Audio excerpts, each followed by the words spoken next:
This is Avery County, North Carolina, Fraser fir country. There's no getting around it. Everybody here seems to have some connection with Christmas trees. Go to the store and if you want something common to talk about, you don't have to talk about the weather, you can talk about Christmas trees because everybody's involved some way or the other.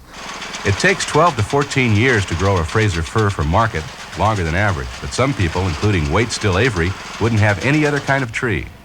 It just doesn't drop its needles. The needles are soft to touch. The tree holds ornaments real well. It doesn't droop, and it stays fresh and has a real good aroma. So it's got everything I think you could ask for a tree to have to be a Christmas tree. The fact that it keeps its needles and can be easily compressed makes the Fraser ideal for mail-order shipping. Avery has taken it a step further by attaching a custom stand to each tree, so the only thing the customer has to do is add water. A few miles down the road, grower Jack Wiseman operates his Christmas tree store out of an old Confederate colonel's mansion. He sells other trees, but Fraser fir is still the favorite, and dealing with customers is what he likes doing best. I just like the outdoors and, well, just like to please people at Christmas if I can. Wiseman says many people make the mistake of thinking all you have to do with Christmas trees is to sit back and watch them grow. But this is hard work.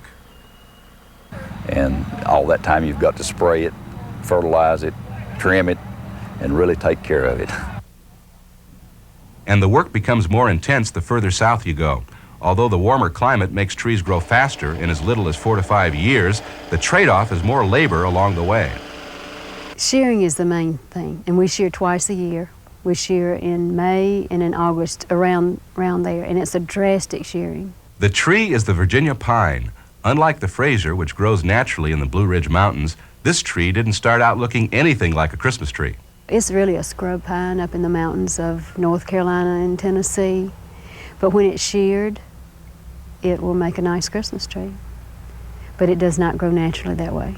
But this product of science has allowed many farmers to stay on the farm who otherwise might not be able to. Alvin Suttert, for one, who has found trees easier to grow than peanuts, especially in drought years. With pruning, you can fill the holes up, or you can have a dog this year in 2 years. If you got enough trees left in the field, you can make a #1 tree out of it. Suttert gets satisfaction out of that, but what he enjoys even more is seeing the customers' reactions. In a choose and cut operation, it brings back the tradition in the South of going to the woods and cutting your tree and taking it home with your children. I mean, we've got families that come out here and they take an afternoon off, bring a few sandwiches for the children, and just, I think, they look at every tree on the place before they make up their mind. Dot Dowling enjoys that part of the business too, but what she'd really like Southerners to catch on to is taking home a live tree like these white pines for planting after Christmas. Around the larger cities, they do it more, but it hasn't really caught on here. But I think it's a good idea. We have a tree in our yard at home that we bought that way several years ago, and now it's a 20-foot tree. So I think people will like it.